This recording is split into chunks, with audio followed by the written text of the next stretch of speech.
여러분 반갑습니다. 안녕하세요.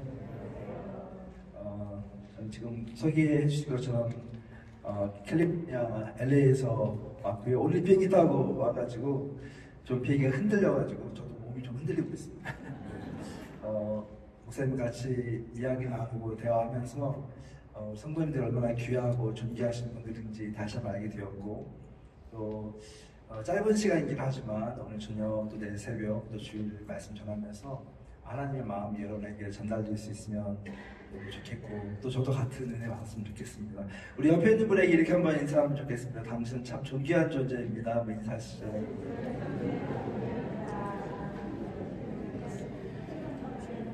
한 번 더 인사하겠습니다. 당신이 그 한 사람입니다. 인사하시죠.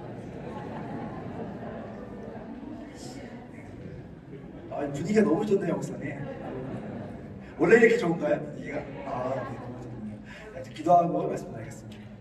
하나님 아버지 감사합니다. 이렇게 귀한 교회, 지난 50년 동안 교회를 세우시고 또 지켜주시고 축복해 주시고 이끌어 주셔서 이렇게 아름다운 성도님들이 주님의 교회로 세워지게 하시니 정말 감사합니다. 하나님, 이 시간 말씀을 여는 첫 시간입니다. 부족한 종은 아무 능력 없지만 하나님께서 이 시간 함께 하셔서 우리들의 마음을 열어주시고 또 주의 말씀을 듣게 하시고 주의 그 도전에 응답할 수 있는 시간 될 수 있도록 축복하여 주옵소서. 감사합니다. 예수님의 이름으로 기도했습니다. 아멘. 모니터를 조금만 더 주시면 더 좋을 것 같고요. 오늘 여러분하고 위대한 부르심이라고 하는 말씀을 좀 전하려고 하는데, 제가 이제 아무래도 교수이다 보니까 여러분들에게 그런 컨텐츠와 더불어서 또 교수 입장에서 하고 싶은 이야기도 있어요. 또 그런 이야기 좀 나누려고 합니다. 인생을 살면서 우리가 많은 어려움들을 겪고 또 많은 일들을 경험하는 것 같습니다. 제가 작년 연말에 저희 성도님들이 소그룹으로 모이는 그 모임에 이제 초청을 받았습니다. 사실 이제 그 모임을 제가 1년 동안 이제 이끌었는데, 그 모임이 어떤 모임이냐면 선교를 정말 자발적으로 하시는 그런 성도님들 그런 모임이세요. 근데 그 모임에서 이제 연말 모임이니까 같이 파티도 하고 선물 교환도 하고, 저한테 이제 목사님 마지막 말씀을 좀 전해달라고 연말에 이제 부탁을 하셨어요. 그래서 어떤 말씀을 전할까 하다가 저는 이제 성도님들에게 그래도 도전을 해야지 하고 말씀을 준비했습니다. 그리고 이제 첫 시작을 어떻게 했냐면, 옆에 있는 분에게 이렇게 한번 물어보세요. 만약 오늘 당신이 하나님을 만나서 한 가지 질문을 할 수 있다면 어떤 질문을 하고 싶은지 한번 물어보시라고, 생각해 보시라고 했어요. 저는 어떤 생각을 했냐면, 만약 내가 하나님께 한 가지 질문을 할 수 있다, 지금 이 시간에, 그럼 분명 성도님들이 이제 2024년을 지나고 2025년이 되면서 하나님 어떻게 하면 2025년을 정말 성공적으로 할 수 있을까? 어떤 사업에 투자를 하면 좋을까? 로또 번호 알려주세요. 뭐 이렇게 이제 그런 질문을 하지 않았어요. 그런데 그 모임에서 그 리더 되시는 집사님이 뭐라고 말씀하셨냐면, 목사님, 전 진짜 하나님께 꼭 물어보고 싶은 질문이 있습니다. 그게 뭐냐면, 하나님, 인생이 왜 이렇게 힘들어요? 이걸 물어보고 싶다는 거예요. 근데 그 옆에 있던 와이프 집사님이 맞장구를 칩니다. 맞아요, 목사님. 왜 인생은 이렇게 끝없는 문제가 발생하는지 그게 너무 궁금해요. 근데 성도님들이 분위기가 이렇게 잡히니까 돌아가면서 이야기하는데 대부분 다 그런 이야기를 하셨습니다. 인생의 본질적인 문제, 또 고민 이런 걸 하셨는데, 그 중에 한 가지 이제 저한테 굉장히 충격적인 질문을 하신 분이 계셨는데, 자기는 진짜 질문이 있는데, 하나님 왜 제 남편을 만나게 하셨는지 진짜 너무 궁금하다는 이야기를 하신 분도 있었습니다. 대부분 다 이제 그런 이야기를 하셨어요. 격하게 공감하시는 분들은 나중에 따로 찾아오시라고 합니다. 그런데 그런 질문을 하면서 우리 인생에 진짜 문제가 많고 어려움이 많다고 하는 것은 어떤 뭐 한두 사람의 문제가 아니라 공통된 사람들의 그런 상황인 것 같아요. 저는 이제 LA에서 왔으니까 요즘 LA 산불이 되게 큰 이슈였잖아요. 제가 살고 있는 집에서 10분 거리에서 산불이 났습니다. 그래서 아침마다 보면 산이 불타는 게 보이고 집이 불타는 게 보이고, 그리고 뭐 연기가 너무 매섭게 있어서 창문을 열 수가 없고, 그리고 한 새벽 4시에 알람이가 울리는데 전화기로 빨리 이베케이션 하라고 하는 거예요. 이베케이션 워닝이 아니고 이베케이션 오더가 떨어졌습니다. 근데 우리 집은 분명 한 10분 정도 떨어진 곳이니까 안전하다고 생각했는데 빨리 막 오더가 떨어지니까 이제 일어나서 막 인터넷 막 뒤져보는 거야. 와이프랑 같이 앉아서. 근데 다행히도 잘못된 알람이었습니다. 그래서 이제 약간 긴장을 하고, 그렇지만 저희가 이제 짐을 다 싸가지고 차에다 짐을 싣고 이제 좀 안전한 곳으로 하루를 갔다 왔습니다. 제가 아는 목사님은 그 산불이 그 불이 번진 그 동네에 그 교회가 있고 자기 집이 있는데 어저께 모임을 가졌는데 자기 집 바로 앞에까지 불이 났대요. 자기는 정말 이제 피난을 갔다 오신 거죠. 그런데 너무 놀라운 것은 뭐냐면, 또 감사한 것은 자기 집하고 자기 교회를 넘어서서 불이 났고 다행히 안전하게 되었다고 하는 거예요. 근데 문제는 뭐냐면 이제 끝나고 나서 이제 산불이 이제 진화가 되고 이제 그 지역이 이제 해제가 됐어요. 못 가게 했기 때문에 군인들이 다 막고 있었습니다. 근데 거기에 갔는데 거기에 뭐가 있냐면 남아있는 게 딱 2가지가 있더래요. 하나는 굴뚝이 남아있고 또 하나는 자동차가 남아있는데 다 불탄 자동차. 굴뚝은 왜 남아있냐면 다 나무로 지은 집인데 굴뚝은 이제 나무로 지을 수가 없으니까 굴뚝이 남아있고, 자동차는 설마 우리 집이 불이 탈까, 그러나 이제 피난을 가라고 하니까 차를 한 대 타고 온 식구들이 피난을 갔는데 그 와중에 이제 불이 덮쳐서 모든 것을 다 잃어버리게 된 것이죠. 정말 비참한 이야기 굉장히 많습니다. 저희 교회 집사님 와서 막 울어요. 왜 그러냐고 했더니 자기 딸이 거기 살고 있는데 집이 2채가 있는데 2채가 다 타버렸다고. 아무것도 남지 않았다. 여러분, 인생이라고 하는 것이 뜻하지 않은 상황 가운데서 어려움이 닥칩니다. 그리고 이런 위기가 찾아오면요, 손쓸 수 없는 그런 상황이 발생할 때가 있는 것 같아요. 최근 들어서 우리 가운데 너무나 많은 문제들이 발생하잖아요. 한국에서도 비행기가 사고가 나고, 또 어제도 우리 워싱턴에서도 비행기 사고가 나고, 누가 그런 상황을 알았겠어요? 그런데 이런 위기가 닥쳐오고 정말 손쓸 수 없는 상황 가운데서 그런 일들이 발생하면서 피해자가 되기도 하고 어려움을 겪기도 합니다. 그것이 어떻게 보면 인생인 것 같아요. 어떻게 하면 인생을 잘 살 수 있을까? 이런 불확실한 상황 가운데서 우리는 어떻게 하면 인생을 잘 살 수 있을 것인가라고 하는 것이 모든 사람이 고민이고 또 우리 크리스천들의 고민이라는 생각이 듭니다. 최근 들어서 그 교회는 어떻습니까? 우리가 교회, 그래서 제가 달라스 오면 좀 기대가 되는 게, 달라스는 한인들이 좀 모이는 지역이잖아요. 그죠? 달라스 한인들이 모이는 지역이고. 제가 잘못된 소식을 듣고 왔어요. 뭐냐면, 달라스는 모든 교회가 2배로 성장했다는 그런 소문이 났어요, LA에. 왜냐면 하도 달라스를 많이 오니까 교회들이 다 2배로 성장했다. 그건 아니라고 제가 들었습니다. 그리고 LA 사람들이 싫어한다는 얘기도 들었습니다. LA 사람들이 너무 많이 와가지고 물가를 올렸다. 이런. 제가 LA에서 와가지고 근데 그것도 아닌 것 같습니다. 어쨌든 여러분, 교회도 많이 어려움을 겪고 있어요. 저는 이제 제가 영상에서도 보여드렸지만 이거 잘 안 되네요. 좀 봐주시겠습니까? 제가 연구하는 것은 주로 교회에 대한 연구입니다. 나와 있는 것처럼 책 제목이 교회와 관련되어 있죠. 리폼 처치, 리뉴 처치, 처치 시프트, 리팅크 처치 쭉 해서 이제 주로 이제 교회에 대한 연구를 계속 해왔는데 15년 전, 10년 전부터 계속 교회에 대해서 연구를 하고 글을 쓰고 강의를 하고 그러면서 수많은 교회를 다녀보고 연구를 하고 문제는 뭐냐면 교회가 쉽지 않다는 것입니다. 쉽지 않은 상황 가운데 여태까지 좀 그 미래학자가 책을 썼는데 그 책의 첫 시작이 뭐였냐면 교회의 잔치는 끝났다, 이렇게 책을 시작했어요. 제가 그 책을 읽고 제가 책을 한번 썼는데 전 처음에 뭐라고 시작했냐면 교회의 미래가 있는가, 이렇게 제가 시작을 했습니다.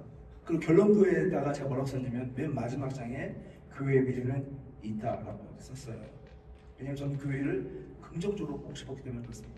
그러나 사실 우리가 교회에 대한 현실을 보게 되면 마치 아까 이야기한 것처럼 어떤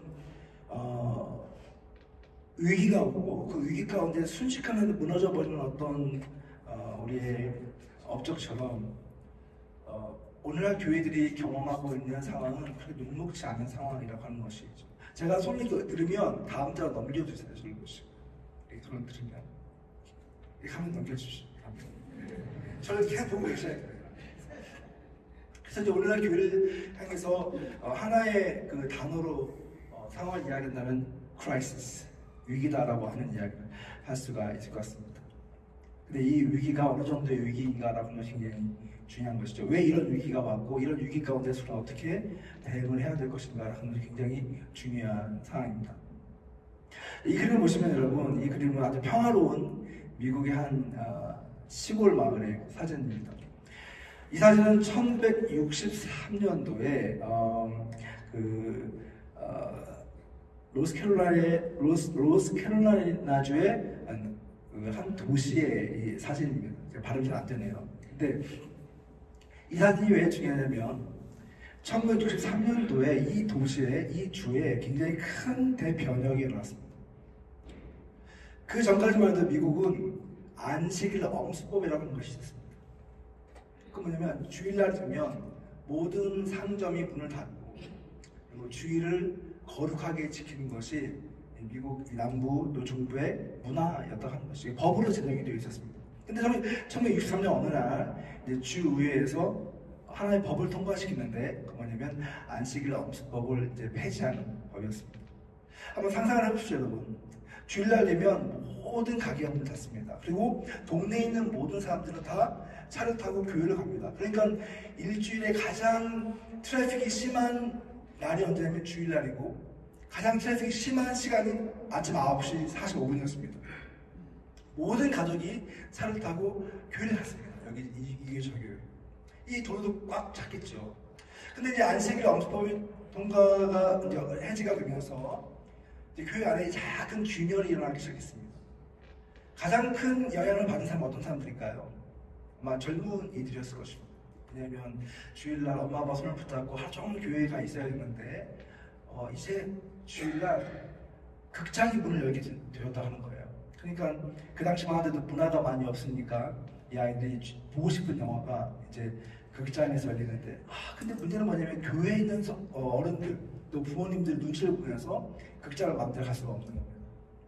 그래서 어떻게 했겠어요? 다 교회 와서 예배를 드리고 그리고 나서 예배가 끝나면 뒷문으로 조용히 나가가지고 이제 극장에 가서 몰래 영화를 보는 것이죠. 거기 가면 이제 몇몇 아는 사람 만나겠죠. 너도 왔어, 너도 왔어. 근데 이게 그때 그 당시만 해도 초창기에 이런 상황이었어요. 그런데 생각을 해보시죠, 여러분. 시간이 조금씩 지나가면서 이제 주일날 극장에 가는 것이 어색하지 않은 시간이 왔겠죠. 그죠? 그리고 주일날 교회를 안 가는 것도 허용이 되기 시작했겠죠. 가끔씩 띄엄띄엄 교회를 나오는 것도 이해를 하게 되었겠죠.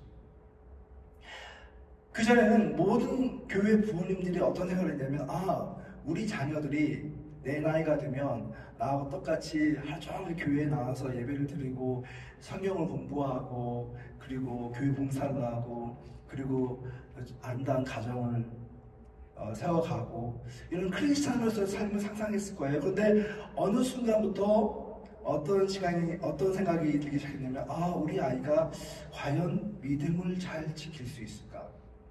이런 생각을 하지 않겠어요. 시간이 많이 지났습니다. 그리고 지금 여러분과 제가 살고 있는 2025년이 되었습니다. 오늘날 우리가 살고 있는 이 시대는 작은 균열이 아니라 엄청난 큰 대변혁이 발생했습니다. 사진 한번 보여주시고요. 이게 미국 교회가 지금 어떻게 지난 10년, 20년 동안 변화하고 있는가라고 하는 그래프를 보여주는 건데 여러분 많이 들어보셨겠지만 이 그래프를 보면 이제 교회를 나오는 성도들이 급감하고 있는 것을 보게 되죠. 그래서 이 아주 드라마틱하게 최근 들어서 교회를 다니지 않는 사람들이 많아지고 있고 또 동시에 또 하나의 차이는 뭐냐면 교회를 다니지 않거나 믿음이 없는 비신자의 숫자는 그만큼 많이 증가하고 있습니다. 그리고 이제 한 달에 한 번 정도 나오는 숫자도 계속해서 줄어들고 있는 그런 상황 가운데 있어요. 이게 이제 미국 교회의 현실입니다. 우리가 다 지금 경험하고 있는 거니까. 그 다음 장 보여주시면요. 한국 교회는 어떠냐면 한국 교회도 거의 비슷합니다. 지난 10년 동안 한국의 이제 가장 큰 교단의 성도 숫자들을 추적한 그래프인데 보시면 알겠지만 최근 들어서 지난 몇 년 사이에 성도 수가 급감을 하고 있는 거예요. 근데 이건 뭐 너무나 다 아는 내용이니까 뭐 충격적이지도 않아요. 근데 저는 이 그래프를 보고 이 내용을 보면서 놀랐던 게 뭐냐면 이 안에 있는 내용입니다. 전체 그리스도인들이 줄어들고 있다고 하는 것은 알았지만 거기 보면 세부적으로 이제 조사를 했지 않겠어요? 영어부터 시작해서 유치부, 주일학교, 중등부, 고등부, 대학부, 청년부, 성인 이렇게 하지 않겠어요? 놀라운 건 모든 연령의 성도들이 다 똑같은 퍼센티지로 디클라인이 되고 있는 거예요. 예를 들면 어른들이 줄어들고 있으면 아이들이 성장하고 있다. 그럼 좀 소망이 있잖아요. 그런데 이런 모든 연령대의 성도들이 같은 비율로 줄어들고 있으면서 교회는 굉장히 미래를 바라보기가 어려운 그런 상황 가운데 놓이게 되었다고 하는 것입니다. 이런 상황 가운데서 우리는 어떻게 해야 될 것인가 이런 고민을 하게 되는 것이죠.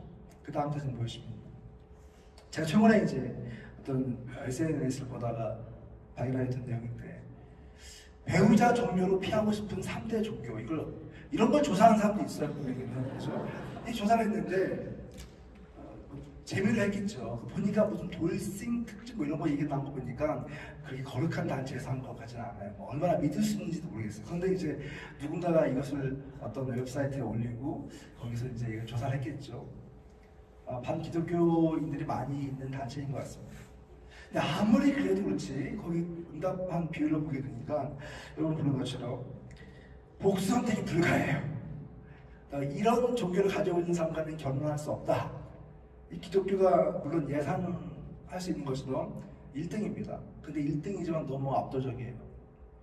96.4% 1786명이 기독교 배우자는 싫다. 그리고 그 두 번째가 불교 2.6%, 천주교가 0.9%. 그래서 이렇게 썼어요. 이런 압도적인 투표율은 처음 봄. 의도적일 수도 있고 의도적이지 않을 수도 있겠지만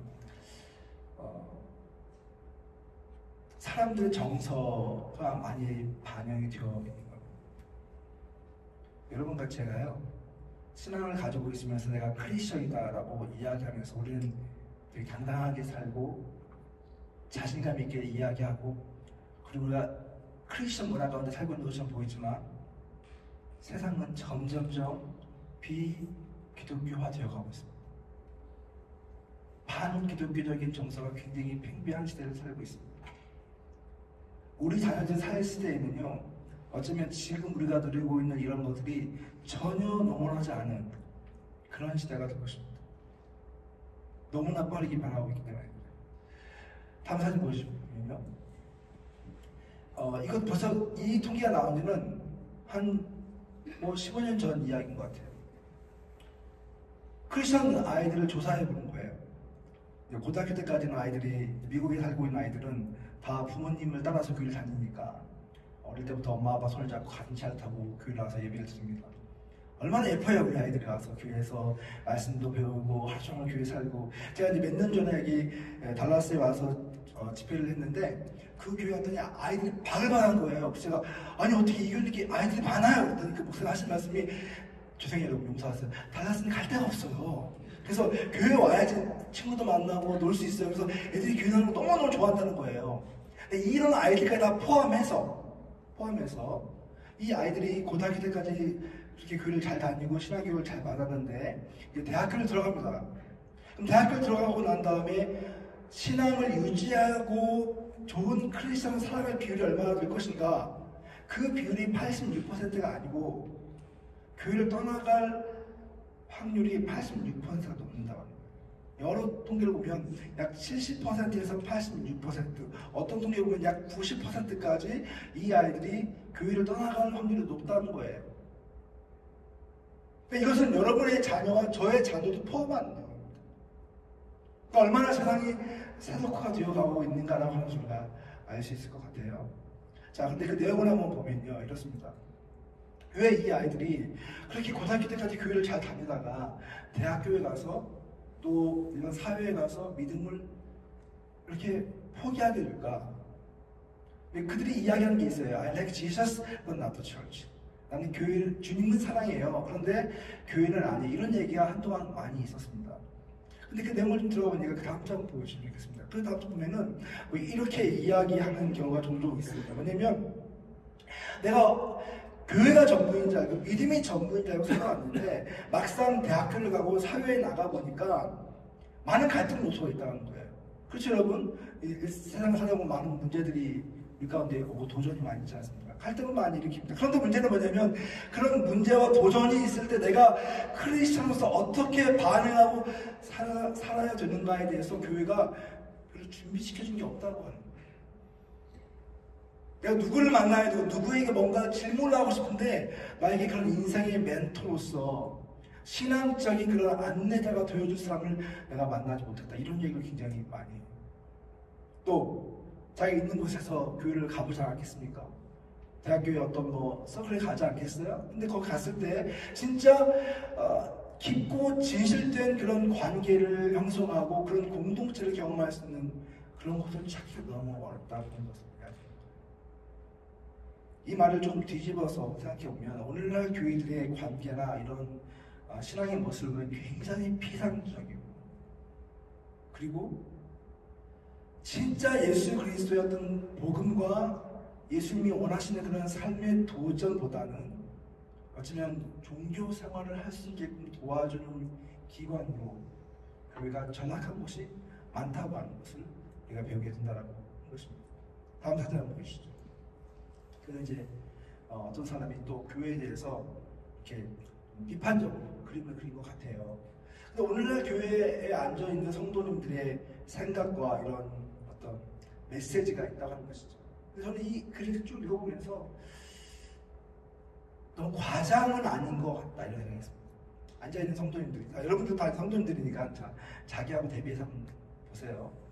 어떤 분은 목사님이 설교를 하고 있는데 목사님께 이런 메시지 듣고 싶다고 하는 거예요. 목사님, only good news. 좋은 소식만 저한테 말씀해 주세요. 또 목사님, 제가 how to be rich, 제가 어떻게 부자가 될 수 있는지 그 비법을 알려주세요. 성경에 나오는 부자가 되는 원리 이런 거죠.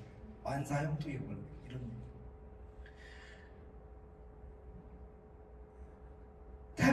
Tell me again how much God want to be bless me. 얼마나 하나님이 나를 축복해 주기 원하는지를 설교해 주세요. Please refer to sin as bad choice. 이 죄라고 하는 게 그렇게 심각한 게 아니고 누구나 지을 수 있는 잘못된 선택이라고 말씀해 주세요. 저의 귀를 좀 가볍게 긁어주시고 즐겁게 해주시고 저의 마음을 좀 가볍게 해주세요.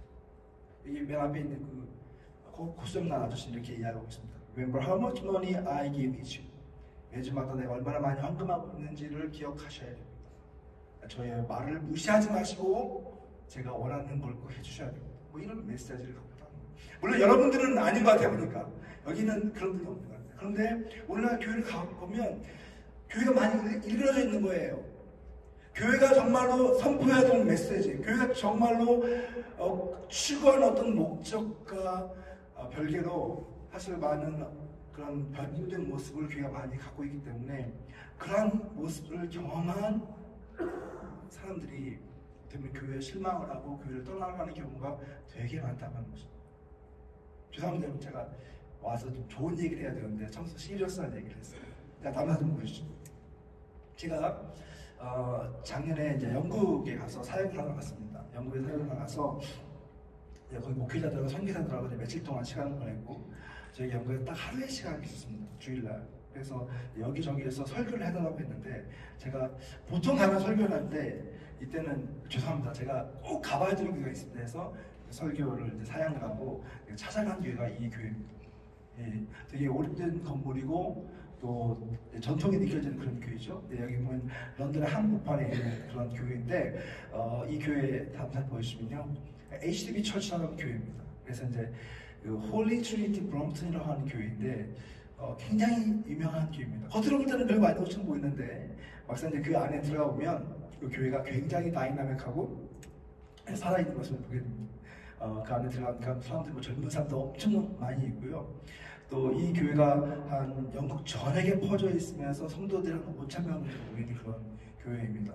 그리고 예배도 보면 굉장히 다이나믹하고 어린아이부터 시작해서 성인에 이르기까지 이렇게 교인들이 많이 모이는 그런 교회입니다. 제가 이 교회를 가보고 싶었던 이유는 뭐냐면 이 교회가 너무 유명한 교회이기 때문이기도 했습니다. 그리고 또 한 가지 이유는 뭐냐면 영국 사회는요, 한국보다 미국보다 훨씬 더 빨리 세속화가 일어났습니다. 그래서 영국이 해가 지지 않는 나라, 그리고 전 세계에 선교를 책임졌던 나라 아닙니까? 그런데 어느 순간 영국이 갑자기 세속화가 되면서 기독교의 영향력이 줄어들고, 그리고 수많은 젊은이들이 교회를 떠나고, 그리고 교회가 텅텅 비는 일이 발생하게 되었어요. 이미 오래전에.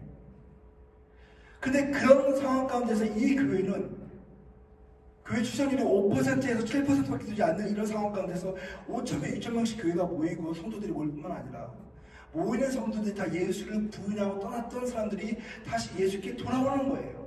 그 복음에 굴복하고 그 복음에 제 삶을 드리고 그 안에서 자기의 어떤 선교적인 삶을 살아가는 젊은이들이 엄청나게 일어나는 그런 것을 보면서 그 원인이 무엇일까 너무 궁금한 거예요. 제가 그 교회를 이제 연구하고 그 교회를 찾아가서 이제 담임 목사도 만나고 그 교회를 알게 되었습니다. 할 얘기가 너무너무 많죠. 근데 한 가지 분명한 것은 뭐냐면 이런 세속화적인 시대 가운데서도 분명히 하나님께서 사용하시는 교회가 있고 영적인 브레이크를 만드는 교회가 있다고 하는 것은 분명합니다.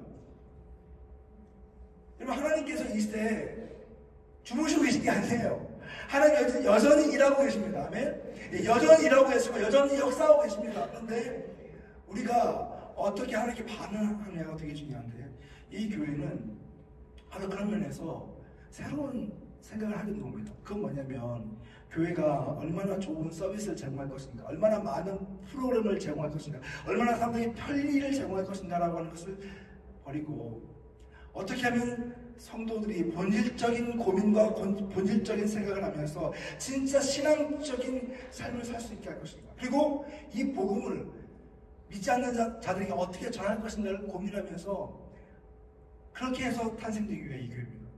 여기서 나오는 사역이 뭐냐면 여러분 아마 아실 거예요. 알파라고 하는 사역이 시작됐어요. 들어보셨습니까?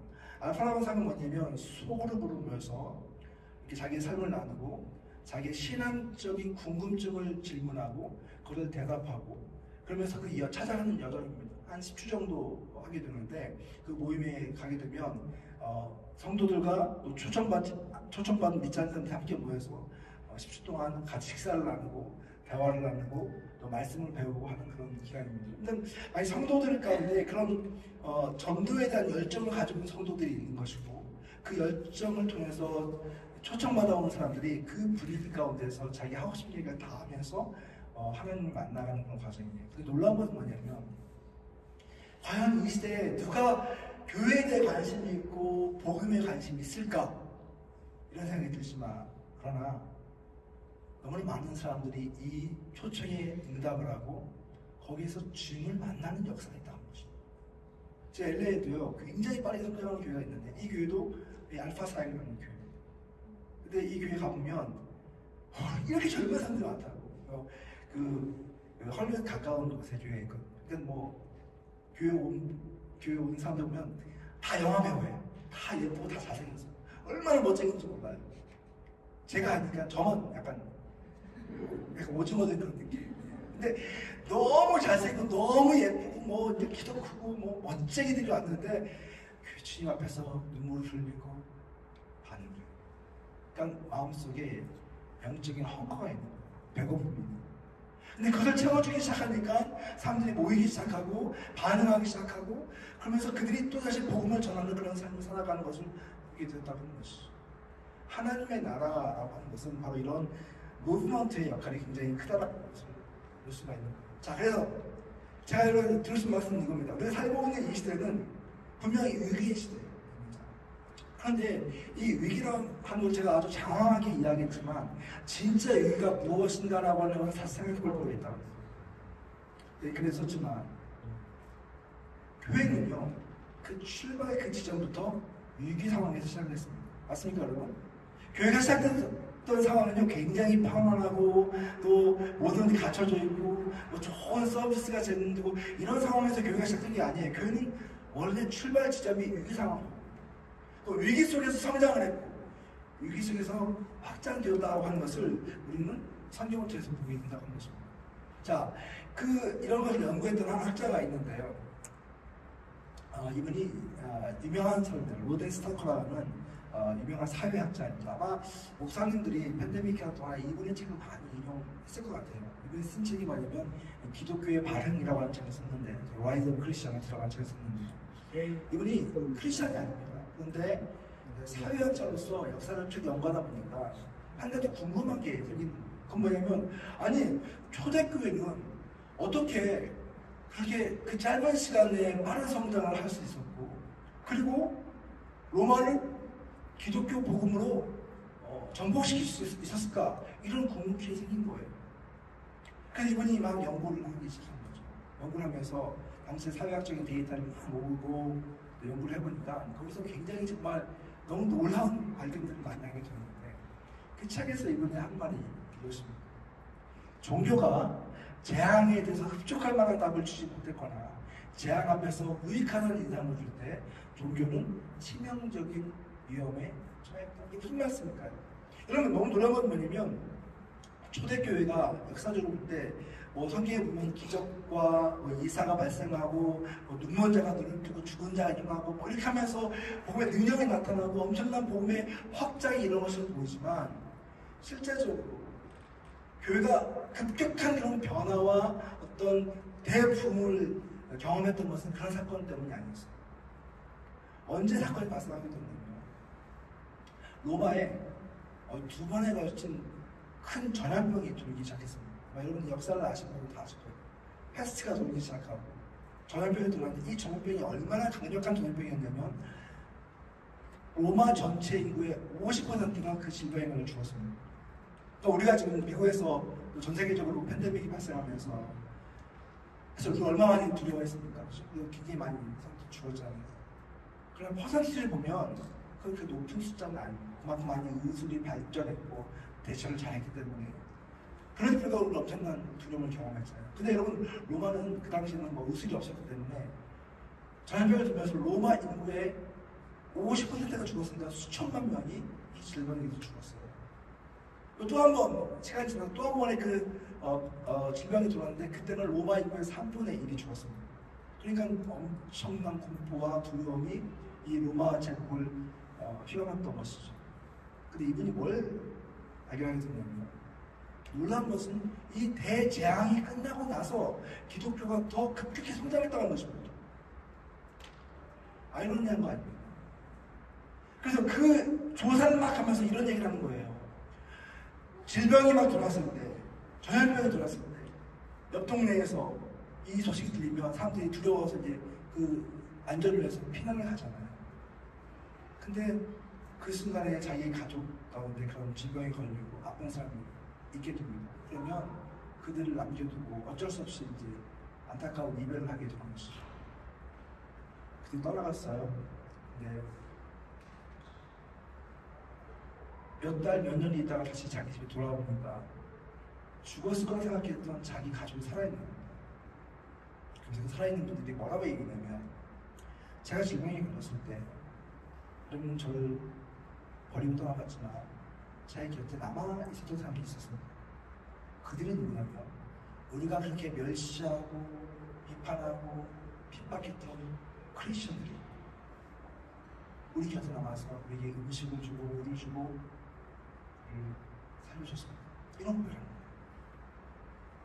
그러니까 이분들이 그 당시만 알던 기독교는 어떤 위치였냐면 아시는 것처럼 공식 종교도 아니었고 그리고 어떻게 보면 가장 하층민이 믿는 그런 종교 그리고 기독교를 믿는다는 그 자체가 사회적인 모든 이권과 권리를 포기하게 만드는 어떤 경우에는 끌려서 자기의 목숨을 걸어야 하는 그런 핍박 속에 있는 종교가 기독교입니다. 가장 무시하는 그런 사람들이었습니다.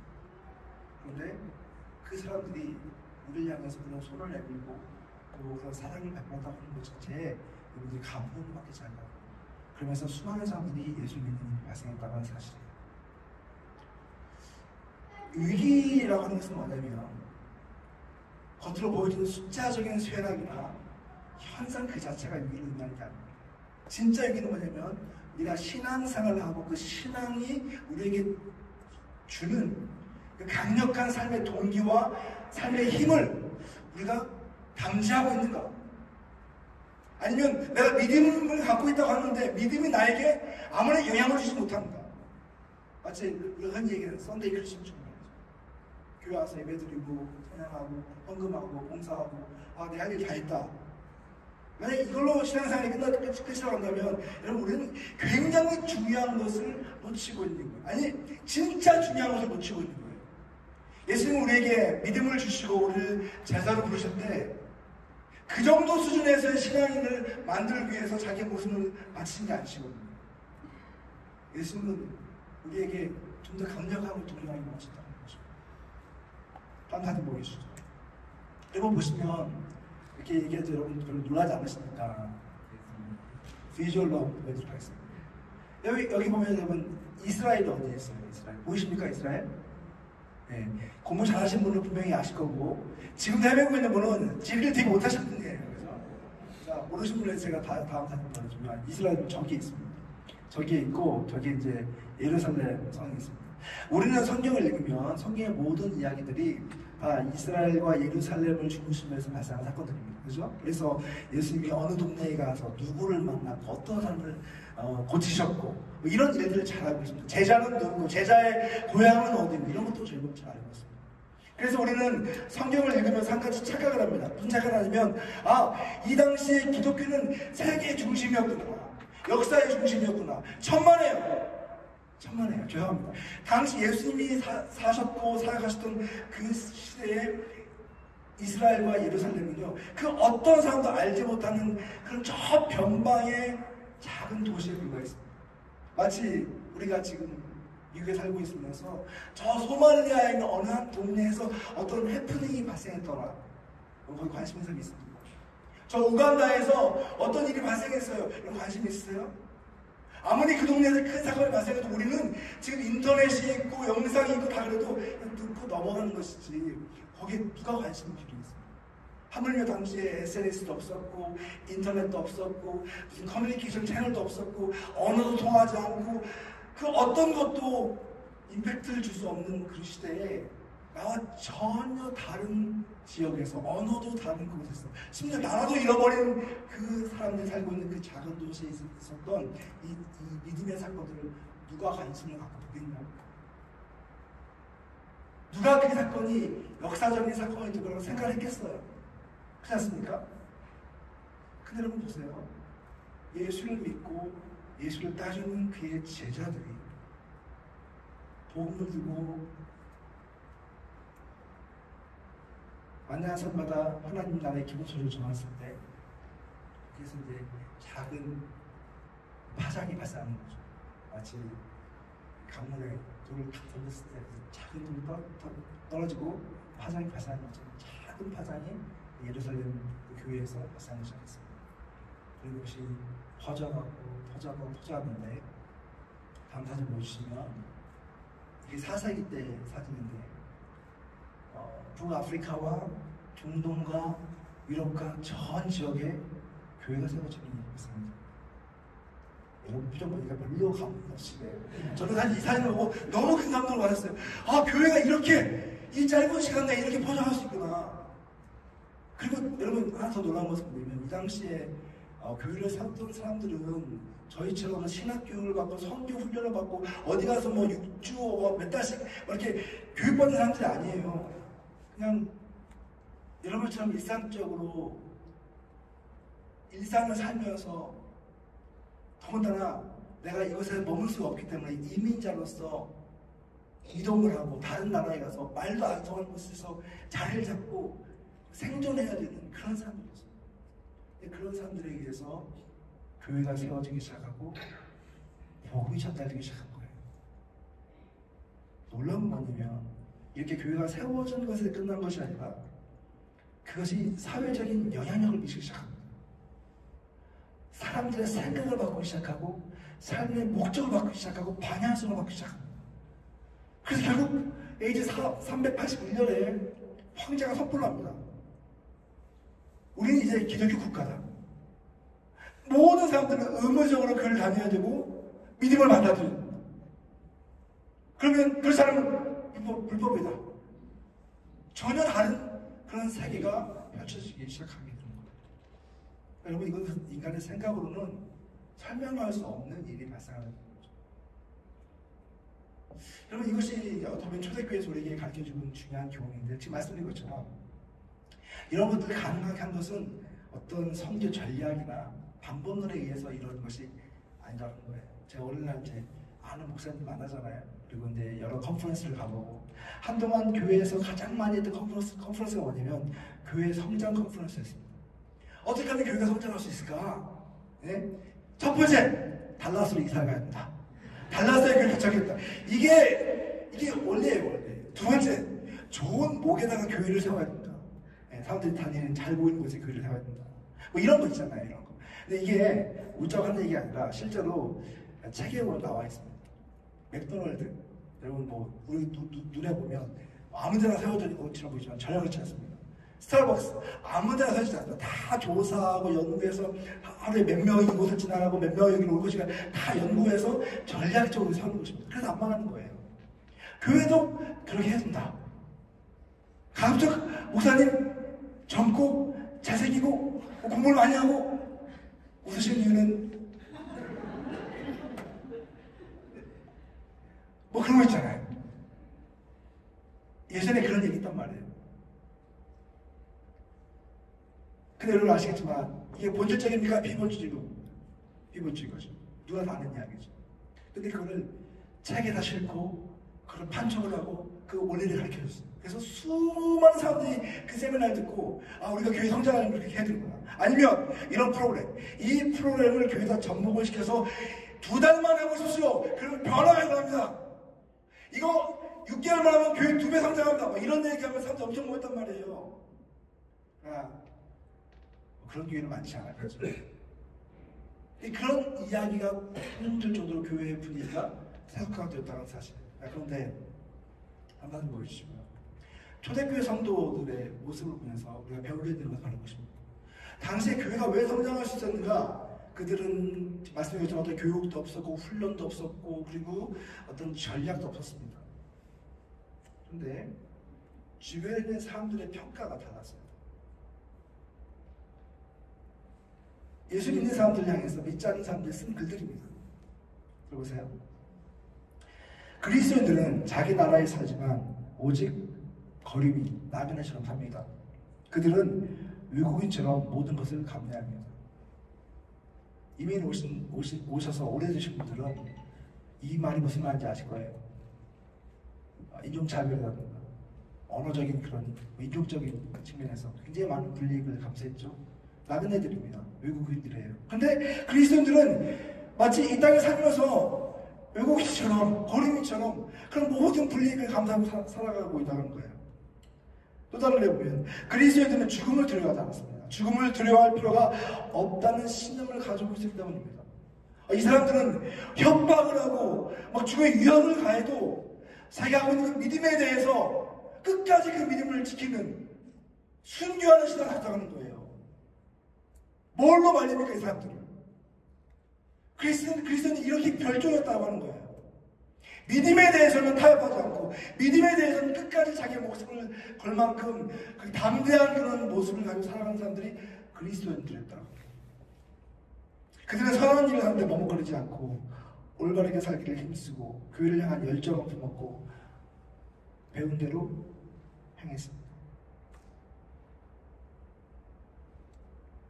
그럼 만약 교회가 이런 모습에 반만 따라갔습니다. 저와 여러분이 신앙생활 하면서 내가 정말 진정한 그리스도인답게 살아가는 그 길을 선택하고 걸을 수 있다면,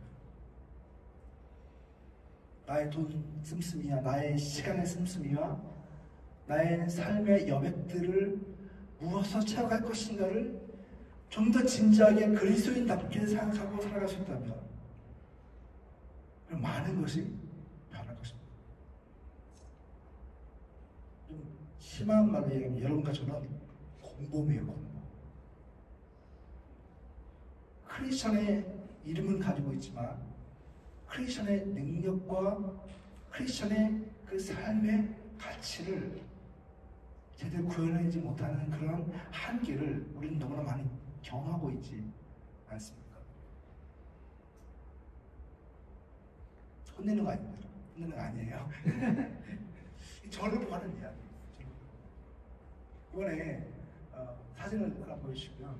이제 LA 분이 왔는데 저는 너무 비참하지 않습니까? 아까도 얘기했듯이 너무 비참했습니다. 너무 뭐 바람이 세게 부는데 얼마나 바람이 세게 부는지 저희 살고 있는 아파트에 이제 제가 좀 공간이 부족해서 바깥에다가 이제 몇 개 그 신발장이나 뭐 이런 걸 제가 진열을 해놨어요. 새벽에 바람 너무 많이 부는 거예요. 그래서 창문을 열고 이제 문을 열고 그 베란다에 갔더니 다 넘어지는 거예요. 다 넘어지는 거예요. 이게 바람 너무 세게 불어가지고. 근데 보니까 그 신발장이 넘어지니까 어떻게 돼요? 무너지니까 신발이 막 왔다 갔다 하고 있을 거 아니에요. 그래서 제가 이 신발장에 다시 사고 늘 그런 그 정신이 없고, 그래서 일단 바람이 너무 세게 부니까 신발장을 옆으로 기울여 놓고 그 떨어지는 신발을 한 번에 먹으려고 이제 박스를 놓고 박스에서 신발을 담기 시작했어요. 근데 여러분 믿을지 모르겠지만 바람이 얼마나 세게 부는지 신발을 담잖아요. 그러면 다른 신발 날아가요. 그래서 그 사투를, 신발과의 사투, 새벽 3시에 이상훈 교수 신발과 함께 사투를 벌이다. 그래서 막 신발 담고 막 해갖고 가까이서 신발 담아놓고 들어간 말이에요. 그래서 저는 신발하고 사투를 벌였지만 불이 나는 것은 손을 쓸 수 없는 상황이잖아요. 목사님 그때 얘기했듯 여기 뭐 토네이도 돌아가지고 뭐 교회 난리 난 적이 있었다며요. 근데 이 불이 붙으니까 순식간에 막 뭐 손 쓸 수 없을 만큼 붙으니까 얼마나 난리 났겠어요. 그러니까 지금 뭐 팰리세이 들어가는 그 아주 부자 동네예요. 거기 바닷가에 있는 뭐 몇 천만 불씩 하는 그런 집들이 질비한 곳에서 집이 거의 한 5천 채가 불이 탔고, 제가 살고 있는 동네 거기는 좀 서민들이 많이 사는 곳인데 더 피해가 컸습니다. 거기는 9천 채가 지금 탔습니다. 그러니까 뭐 엄청난 피해가 정말 며칠 동안 있었습니다. 자, 근데 그래서 좀 많은 사람들이 LA에서 기도하자, Pray for LA. 그래서 막 기도했는데 참 저는 거기서 너무 놀라운 장면 하나를 발견하게 되었습니다.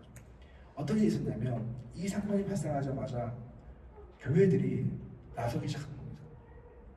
그 교회들이 나서서 SNS에, 페이스북에, 인스타그램에, 홈페이지에 또 여러 가지 광고체를 통해서 우리가 도와야 된다. 그래서 여러 교회들이 광고를 하고 물품을 모으기 시작했어요. 제가 있었던 교회도 바로 그날, 그 다음날부터 물건을 모으기 시작했는 성도들이요. 너무 감사한 것은 제가 있는 교회는 좀 안전한 곳이니까. 그 사람들이 양쪽에 바리바리 사람을 모여서 그것을 도네이션을 하고, 교육사한테 애썼죠. 그걸 다 분리해가지고 다시 도네이션 창고로 갖고 와서 그걸 나눠주고, 이런 일이 계속 있었습니다. 제가 있는 곳에 드림센터라고 하는 교회는 지금 사진에 있는 교회인데, 이 교회는 24시간 동안 교회문을 개방하고 누구든지 와서 물건을 들어가고 누구든지 필요한 것을 가져갈 수 있도록 했습니다.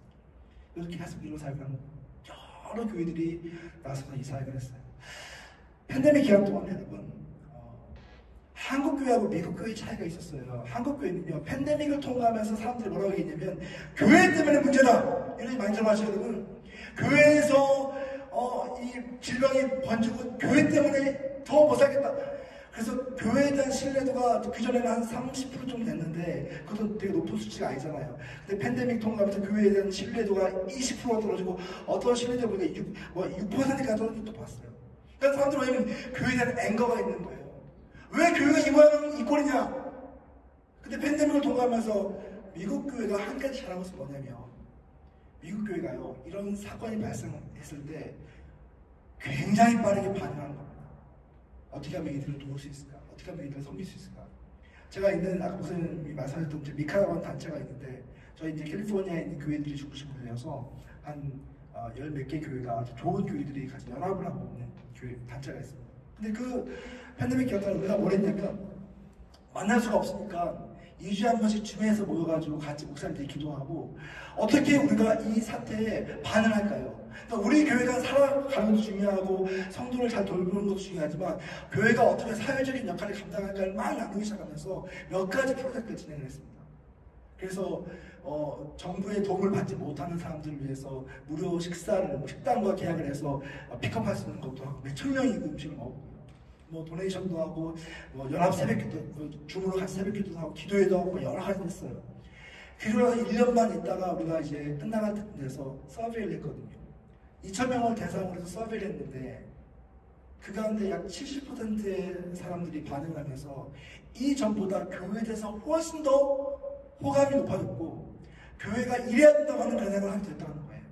우리 교회가 제대로 된 길을 가고 있다.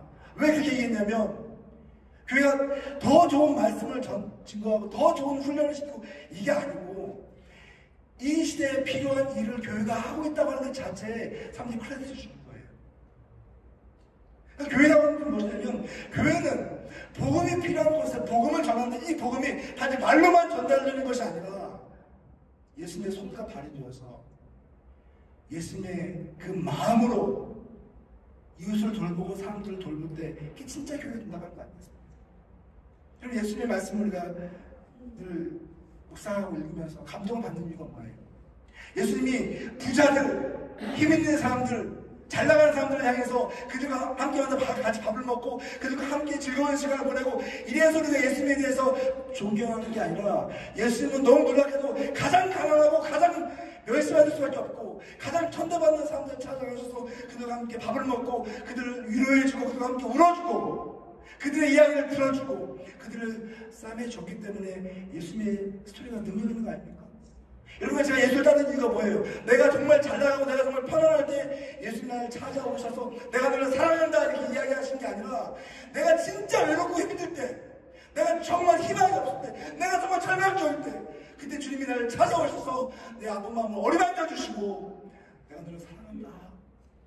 네가 비록 죄를 짓고 넘어지고 네가 비록 실패했다 할지라도 나는 끝까지 너를 믿는다 라고 하셨기 때문에 주님다는 거 아니에요? 복음이라고 하는 것이 바로 그거 아닙니까? 오늘날 교회가 복음의 능력을 잃어버렸다고 하는 것은 복음의 메시지가 없어서가 아니라 그 메시지를 살아내는 능력이 없어졌기 때문에 그래서 제가 여러분과 우리가 고민해야 될 부분이 바로 그거라고 하는 거예요. 자, 감사드립니다.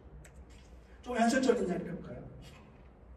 여러분, 교회는요, 교회 생명주기를 연구를 해보니까, 교회가 이렇게 시작부터 시작해서 성장을 하고, 성숙을 하고, 쇠락을 하고, 이렇게 부패하고 타락하는 이런 라이프 사이클이 있더라고요. 그러니까 쉽게 얘기하면 여러분들과 제가 이렇게 젊었을 때 청소년기를 지나고, 청년기를 지나고, 여기 보니까 이제 젊으신 분도 많이 계시고, 저보다 나이가 좀 많으신 분도 좀 계신 것 같아요. 근데 아마 제가 물어보면 저보다 나이 많으신 분들도 생각은 다 20대 맞죠? 네, 네. 아멘, 아멘, 좋습니다. 다 20대일 거예요. 내가 언제 이렇게 나이 먹었지? 다 뭐 믿을 수 없는 듯한. 그러나 몸은 속이 썩습니다. 여기다 아프고 저기다 아프고 막 이러잖아요. 이게 뇌소에 가는 거거든요. 생명주기라고 하는 것이 있습니다. 모든 그 조직들은요 이런 생명주기를 가지고 있습니다. 그래서 기업들 연구하시는 사람들 보게 되면 기업의 생명주기를 연구하고 합니다. 그래서 이제 재미있는 자료가 뭐냐면 이제 많은 기업들인데 기업의 수명이 있다는 거예요. 기업의 수명이 몇 년쯤 될까요, 여러분? 평균적으로 보면 한 20에서 25년쯤 됩니다. 어떤 기업들은 100년 이상 된 기업도 있습니다. 디즈니라든가 뭐 이런 기업들은 100년 이상 된데 이런 기업들은 책에 나옵니다. 그래서 Good to Great 이런 책이 나옵니다. 그래서 이런 책들은 좋은 기업을 넘어서 위대한 기업을 그래서 어떻게 100년 이상 동안 생존할 수 있었나 하면서 그런 연구를 한 사람이 있습니다. 교회는 어떨까요? 교회도 생명주의가 있습니까? 아니 교회는 영원합니까? 곤란하죠, 얘기가. 주님의 말씀대로 교회는 영원합니다. 그러나 지역교회들, 로컬에 있는 지역교회들은 생명주의를 갖고 있습니다. 보통 놀랍게도 그 평균을 따져보면 20년에서 25년쯤 됩니다. 그러니까 여러분들 교회 지금 50주년을 행하고 있죠. 그렇지, 여러분들은 장수하신 겁니다. 아주 대단한 교회입니다. 그 자체만으로.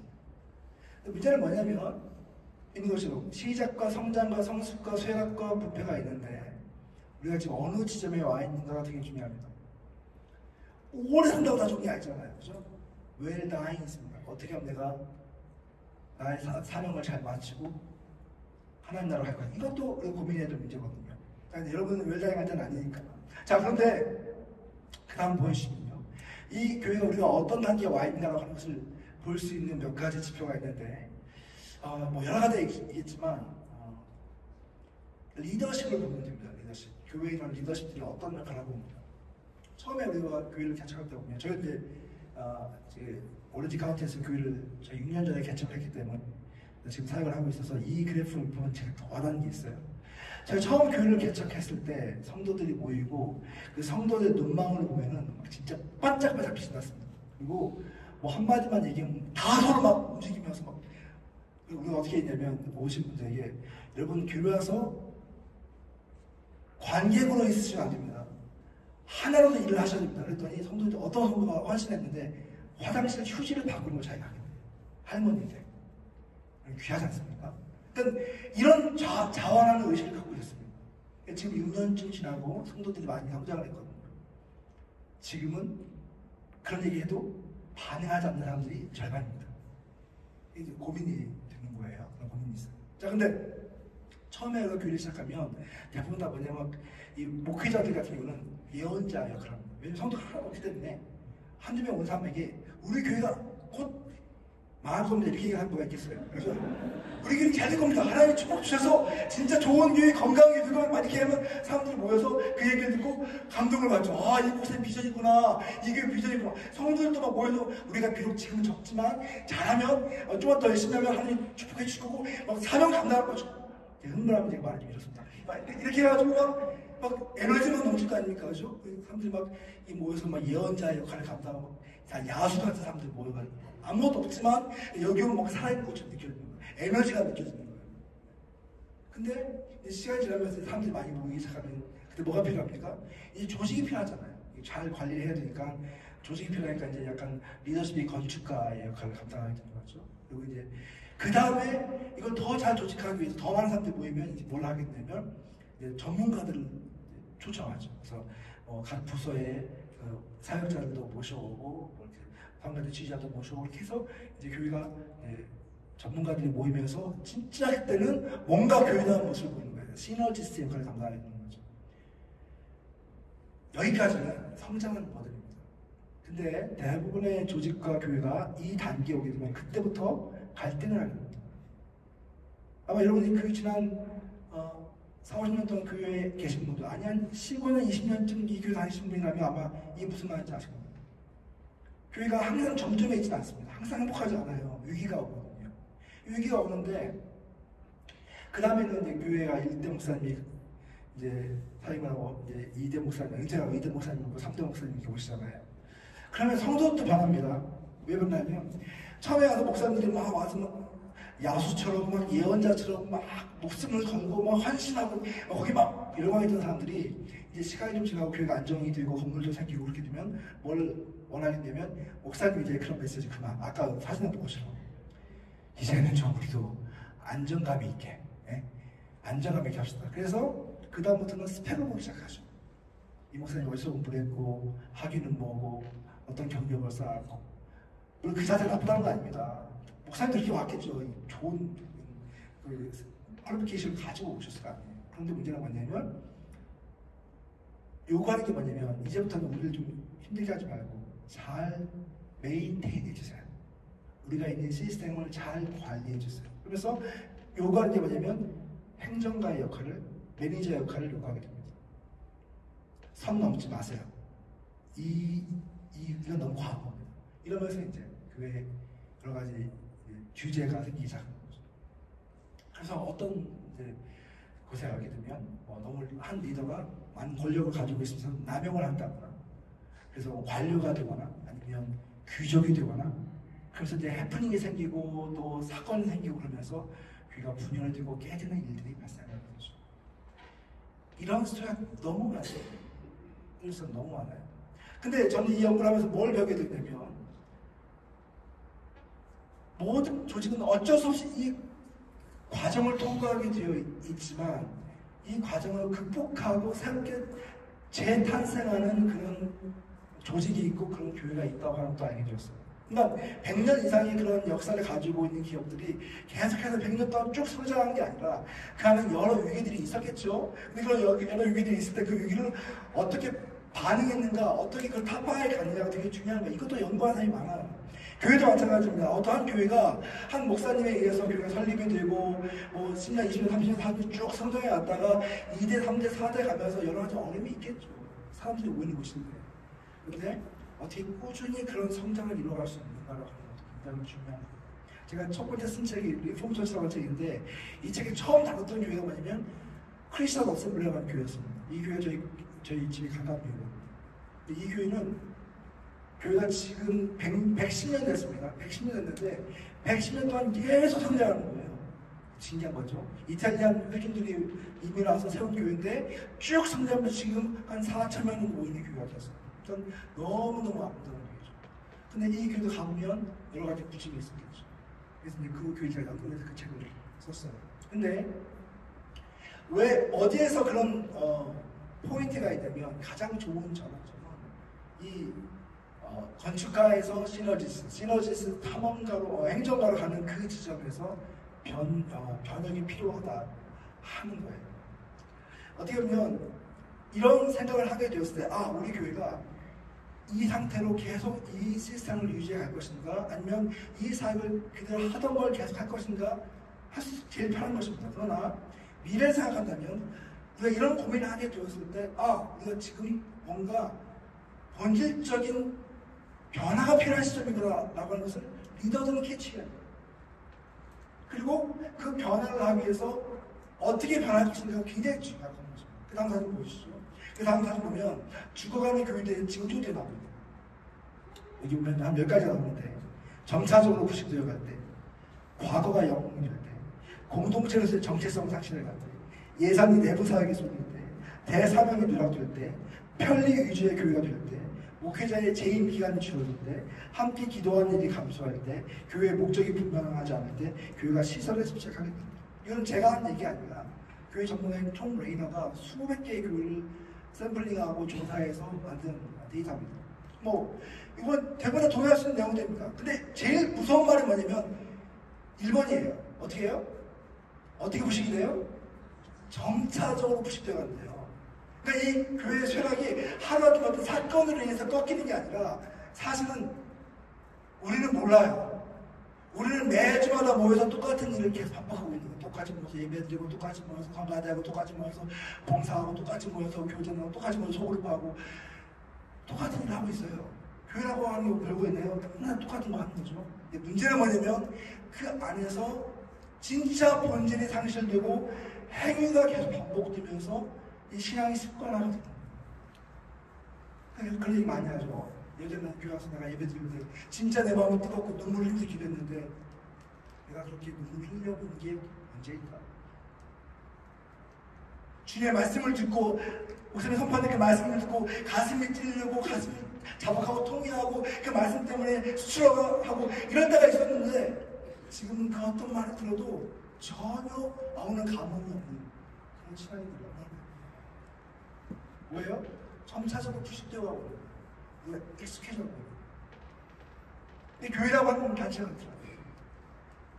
복음이 우선되지 않고 복음이 우리를 이끌어가지 않으면 교회 모임은 인간적인 모임이 될 확률이 높습니다.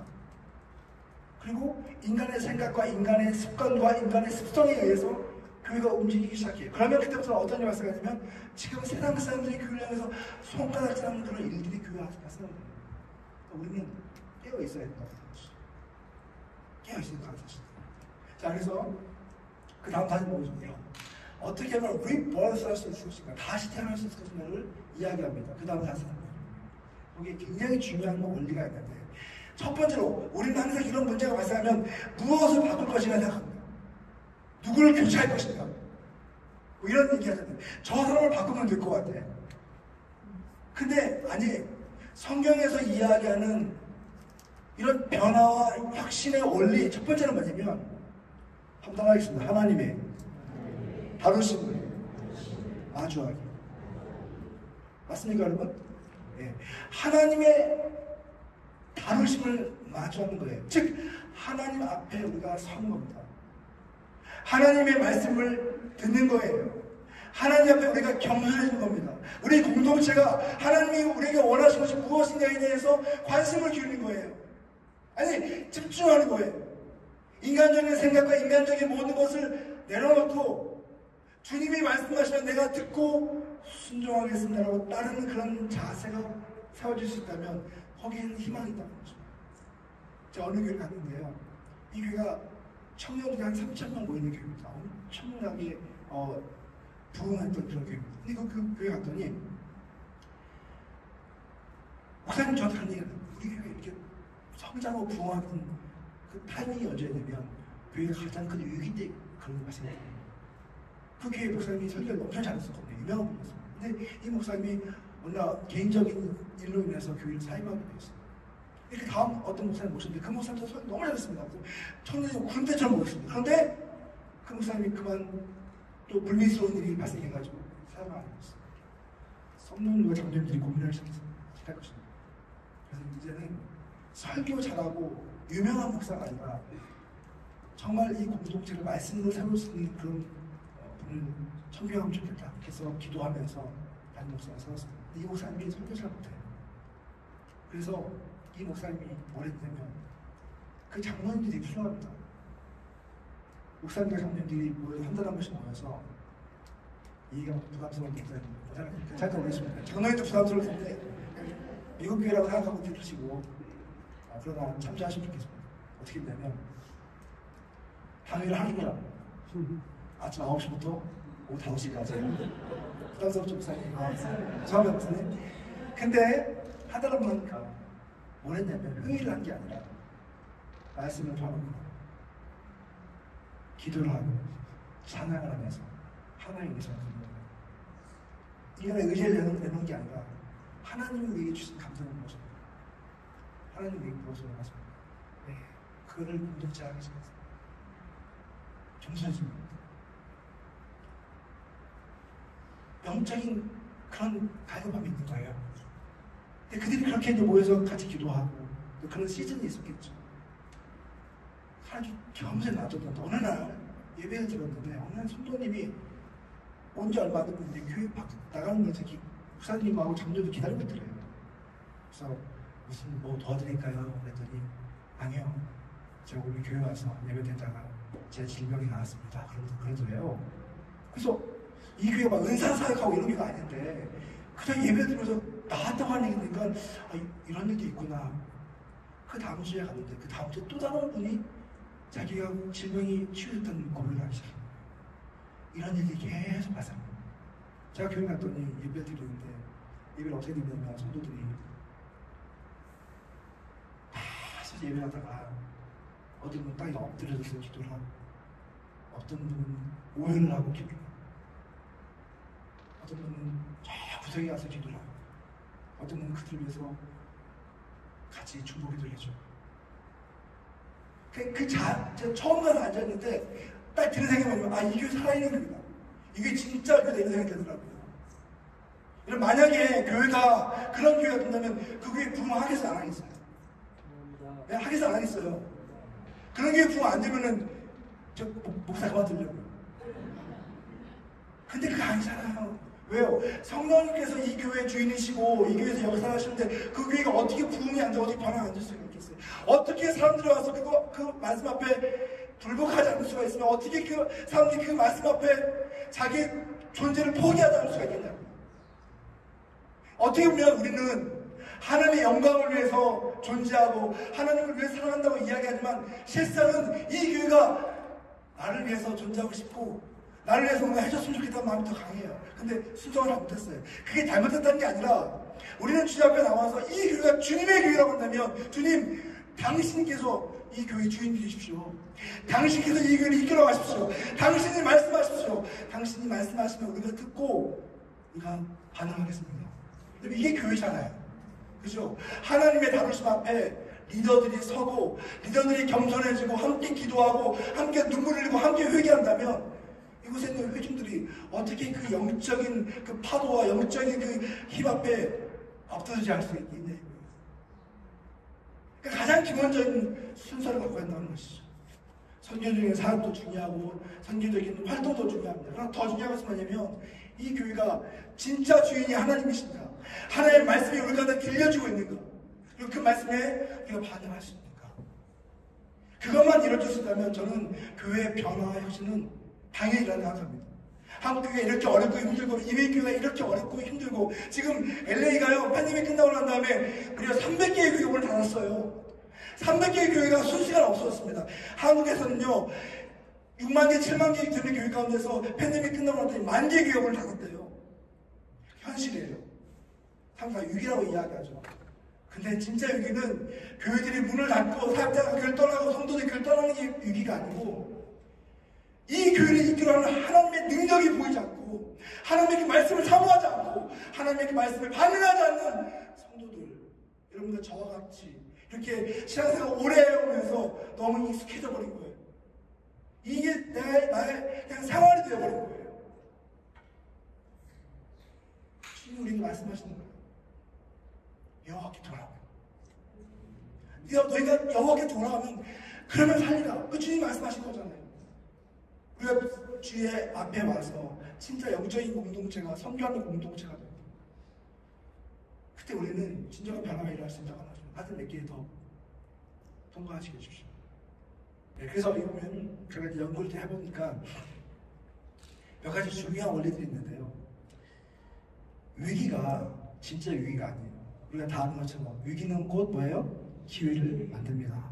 네, 진짜 위기가 기회를 만들어요. 이런 위기가 없으면 우리는 정신 차리지 못해요. 하나님에게 위기를 주신 겁니다. 그리고 이런 위기는 어떻게 타파하느냐면 기존의 방식이 아니에요. 새로운 방식에 의해서 이것이 변화가 일어나는 거예요. 우리가 해왔던, 우리에게 익숙해왔던 것들을 계속 반복하려고 하는 것이 아니라 하나님은 새 일을 행하시는 분이기 때문에 그분의 역사하심을 믿고 새로운 도전을 두려워하지 않는 것, 그것이 굉장히 중요한 원리입니다. 그리고 이런 새로운 방식이 우리 가운데에서 새로운 흐름을 만들어내면서 변화를 창출한다고 하는 것을 여러분 믿으셔야 돼요. 제가 이제 이 교회에 오기 전에 이제 교회를 이렇게 설치해보니까 제가 목사님을 알고 있었던 건 아니거든요. 빈내리 교회를 제가 알고 있었습니다. 그래서 이제 교회를 이렇게 설치해보니까 강사 섭외를 잘못했다 이렇게 되더라고요. 여러분 곧 있으면 건축 프로젝트 들어가잖아요. 제가 되게 존경하는 목사님이 계신데 캐나다에서 목회하고 계신 목사님이 계신데 그 이제 캐나다에서 가장 큰 교회 중에 한 교회예요. 근데 목사님하고 이제 얼마 전에 만나가지고 이 목사님 뭐예요? 그래서 뭐 이런 생각하다가 이제 곧 있으면 제가 빈내리 교회 갔는데 목사님 가보셨어요? 그랬더니 옛날에 가봤어요. 이런 데가 얼마나 하실지 모르겠어요.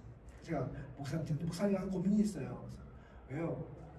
이 교회가 보니까 건축을 이제 앞두고 있는데 저를 강사로 섭외를 했네요.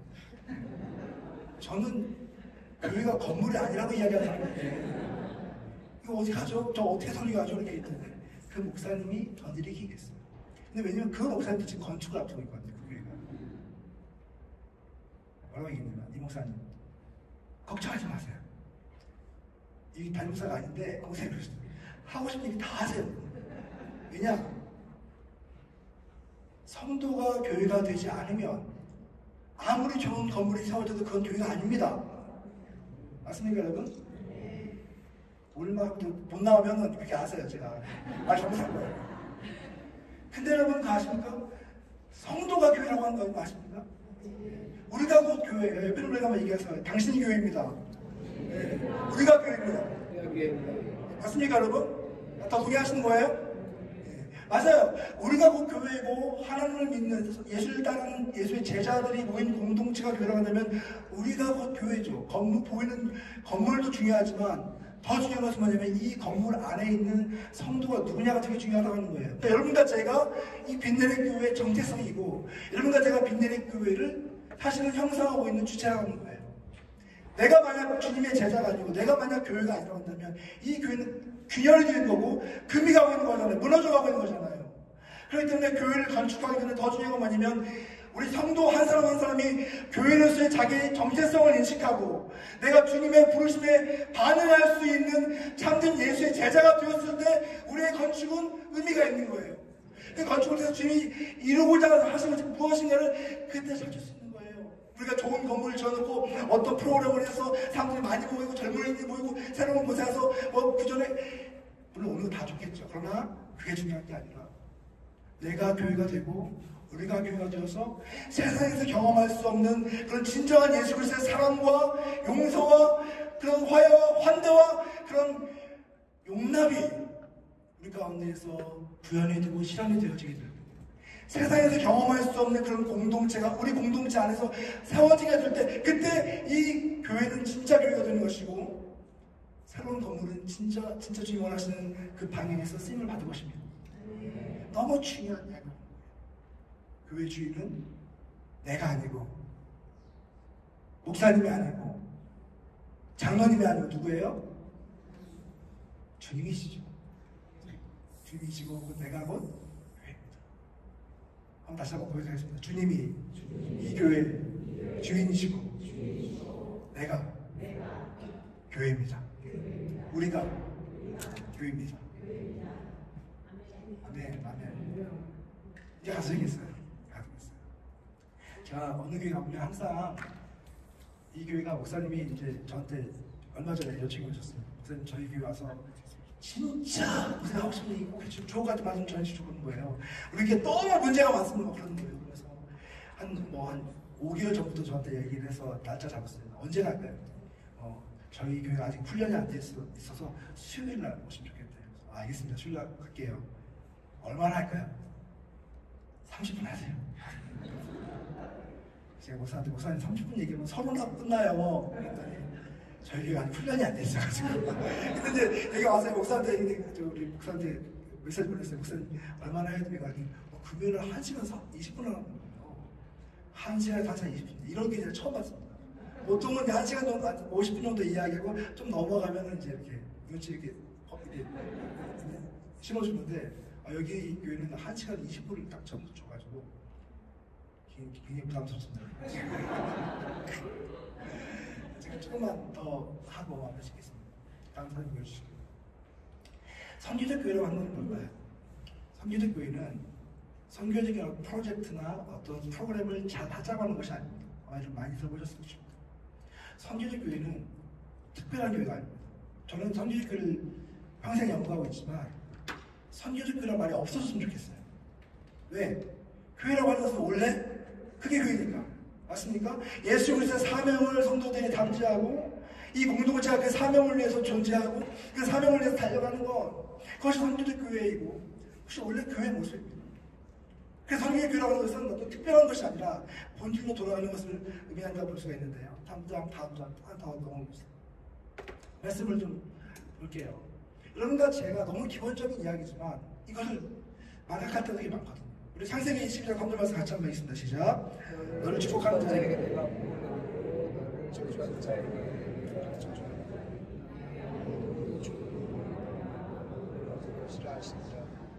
선교학적으로 보면 선교가 읽다 보면 창세기 12장 1절, 2절, 3절 말씀이 굉장히 중요한 말씀입니다. 왜냐하면 하나님께서 이 열방을 구원하시기 위해서 한 사람을 선택하시는데 아브라함을 선택하시기 때문에 그렇습니다. 많은 사람들 가운데서 아브라함을 선택하시면서 하나님이 말씀하시죠. 명령하시죠. 너는 내가 너에게 지시한 땅으로 가라 이렇게 말씀하시죠. 그래서 아브라함이 하나님의 말씀에 순종해서 보이지 않는 길을 가는 그 말씀이 창세기 10장에 기록이 되어 있습니다. 근데 예수님이 하나님이 아브라함에게 그 명령을 하시면서 뭐라고 말씀하시냐면 중요한 약속을 하세요. 너에게 내가 너를 축복해 주겠다 얘기를 하죠. 보면 엄청난 축복이 많이 일어납니다.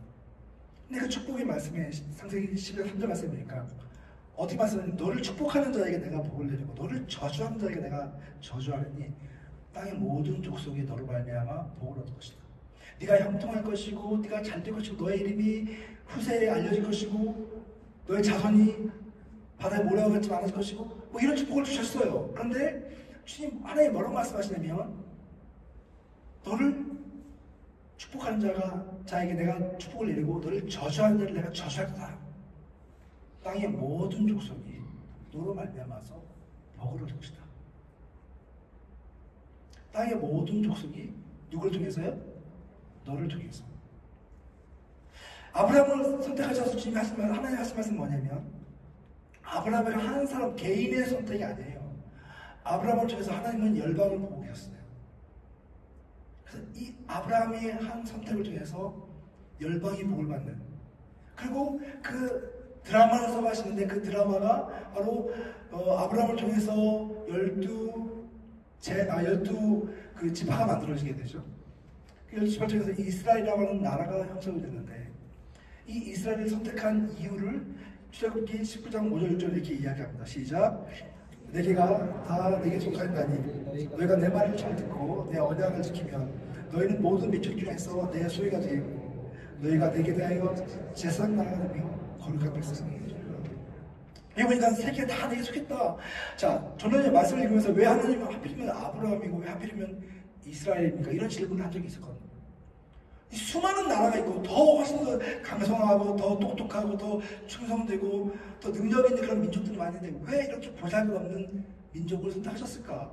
근데 하나님 뭐라고 말씀하시는데 그 비밀이 여기 있다.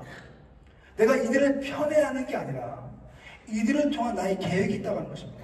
그것은 무엇입니까? 여기 나와 있는 것처럼 모든 민족 중에서 너희가 내 소유가 될 것인데 너희가 내게 대하여 어떤 나라가 된다고요?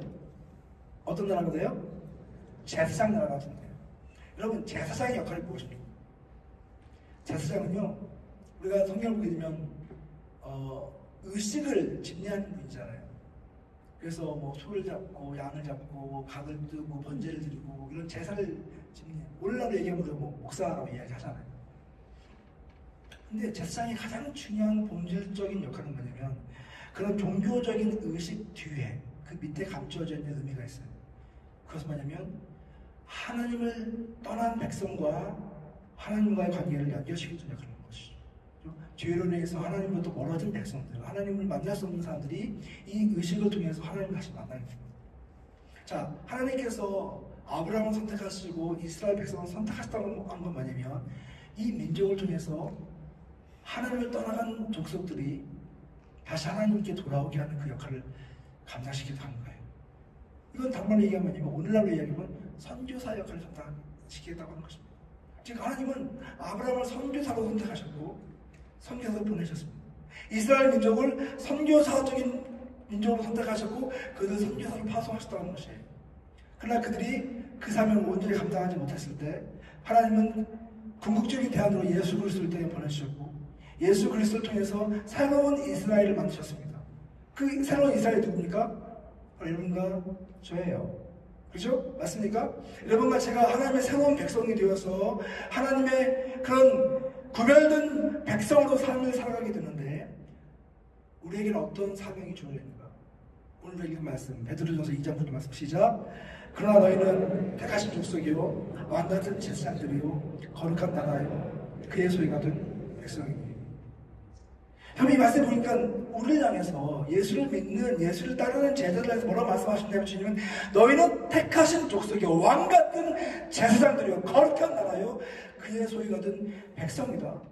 이러면 저를 향해서 우리가 늘 찬양하죠. 너는 택한 족속. 이런 뭐 이것도 좋은 축복이지만 이런 고상한 어떤 그 지위를 이야기하는 게 아니라 이 안에는 하나님의 엄청난 계획과 뜻이 그 안에 있다는 사실이에요. 너는 택하신 족속이요 왕같은 제사장이다.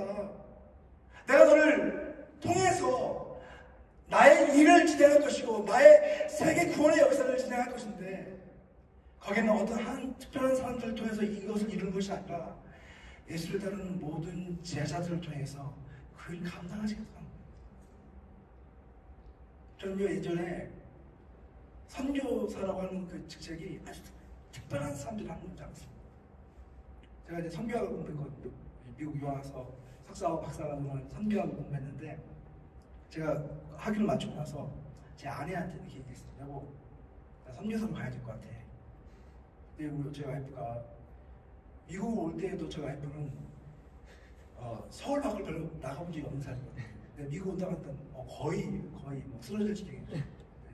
제가 이제 정말 기도와 간청과 무릎 꿇음과 이런 걸 비굴함과 이걸 통해가지고 이제 설득을 하고 제가 이제 미국에 왔고 와이프가 이제 남편을 사랑하니까 오게 되었죠. 미국 생활 이제 막 적응하고 이제 공부 마치고 한국 들어갈 줄 알았는데 선교사로 간다고 하니까 와이프가 막 너무 갈등을 하는 거예요. 제 와이프가 이제 없어하는 얘기인데 진짜 훌륭하다. 명상을 크게 틀어주시고 할 거예요. 진짜 훌륭하다. 너무 현명하고 너무 착하고. 내 와이프가 어느 날 저한테 그러더라고요. 여보, 당신이 그렇게 원하면 순종해야지. 갑시다. 제 방면에 왜 그런 마음이 있었냐면 내가 선교학을 공부했고 하나님이 이것을 공부시킨 이유는 분명히 선교적인 그런 헌신을 하기 위해서 말씀하셨던 것인데 내가 선교의 경험이 없이 어떻게 선교를 이야기할 수 있을까? 그래서 저는 의무적으로 선교지를 가려고 했습니다. 그래서 아는 교수님이 학교하고 연결을 시켜서 나라에 이제 교수로 가기로 되어 있는데 제가 공부했던 학교에서 콜링이 왔습니다. 그래서 갈등을 했어요. 내가 선교지 가야 되는데 이 학교에서 일하다 보면은 선교지 못 가는 거 아닌가? 제 마음과도 어떤 마음이 있었냐면 선교사라는 것은 이 나라를 떠나서 다른 나라에 가서 정말 우리가 생각하는 그런 티피컬한 그런 선교사를 하는 사람들만 선교사인 줄 알았어요. 근데 제가 되게 무서워하죠. 선교학을 제가 6년 이상 공부를 해요. 전공을 하고 공부를 하고 그렇게 성경을 많이 보고 공부를 많이 해요. 그걸 나중에 알게 되었어요. 하나님이 말씀하시는 선교적 사명이라고 하는 것은 그렇게 해외 선교에 대한 그런 부르심을 가지고 보냄을 받은 사람도 있지만 그러나 모든 예수 그리스도의 제자가 선교적 콜링을 받았다고 하는 사실을 저는 뒤늦게 알게 된 거예요. 너는 택한 족속의 왕같은 제사장이요. 그 말에서 이미 하나님의 계획 끝이 난 거예요. 왜요? 우리가 있는 그곳에서 우리를 하나님의 제사장으로 부르시고 제사장 삼으시고 너를 통해서 복음이 필요한 사람들이 다시 주님을 만나고 주께 자복하고 돌아오는 그 놀라운 역사가 너를 통해서 이루어질 것이라는 것을 지금 계획하고 계셨고 또 지금 일하고 계시기 때문에 이것이야말로 진짜 위대한 부르심이라고 하는 것을 깨닫게 된다는 사실이에요. 사랑하는 성도 여러분 신앙생활 하면서 선교는 누구나 다른 사람이 하는 거. 선교는 교회가 어떤 큰 프로젝트를 통해서 돈을 통해서 어떤 건물을 통해서 이런 걸 통해서 선교하시는 분이 계신지 모르겠어요. 죄송하지만 그건 잘못된 컨셉입니다. 예수님 말씀하시는 그 선교는 뭐냐면 우리 성도 한 사람 한 사람 예수를 주로 고백하는 그리스도의 모든 제자들이 삶의 자리에서 나의 정체성을 선교사로 여기고 보냄받은 자로서 내가 있는 곳에서 복음을 살아내고 선교적인 그런 삶을 살아내게 될 때 거기서 하나님이 나는 시작이 되는 것이고 세우시는 것이에요. 아까 제가 여러분에게 비관적인 자료 보여드렸잖아요. 우리 아이들이 대학을 가고 사실 더 비관적인 것은 그 아이들이 78%가 대학을 가는 순간 그걸 떠나는데요. 떠나는 아이들, 남아있는 아이들 가운데서 50%는 결혼을 하거나 직장을 가면 또 교회를 떠납니다. 이게 오늘날 교회 현실이에요. 그런데 여러분, 우리가 살고 있는 삶의 자리가 선교지 맞습니까? 내가 만나는 사람들, 나와 함께 숨쉬고 같이 밥을 먹고 함께 생활하는 사람들 가운데 선교의 대상자가 있고 내가 일하는 그 직장에서 내가 있는 그 지역사회에서 내가 늘 호흡하고 내가 함께 웃고 같이 생활하는 사람들 가운데서 복음이 필요한 사람들이 있다면 그들을 향한 보내심을 주님은 바로 우리를 통해서 이루고자 하신다는 사실이에요. 그런 정도 말씀을 마무리하겠습니다. 위대한 부르심, 위대한 부르심. 여러분과 저를 하나님은 단지 한 사람의 이 교회 멤버로서 부르신 것이 아니라 하나님 나라의 제사장으로 선교사로 우리를 부르셨다는 사실을 기억하시기 바랍니다. 우리 옆에 있는 분을 한번 인사하겠습니다. 당신이 선교사입니다. 다시 한번 당신이 선교사입니다. 우리 같이 한번 기도할까요? 우리 반주해 주시고 같이 결단하는 기도했으면 좋겠습니다.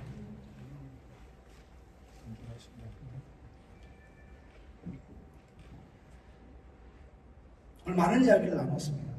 교회에 대한 이야기, 또 교회 미래에 대한 이야기, 교회가 어떻게 변화될 수 있는가.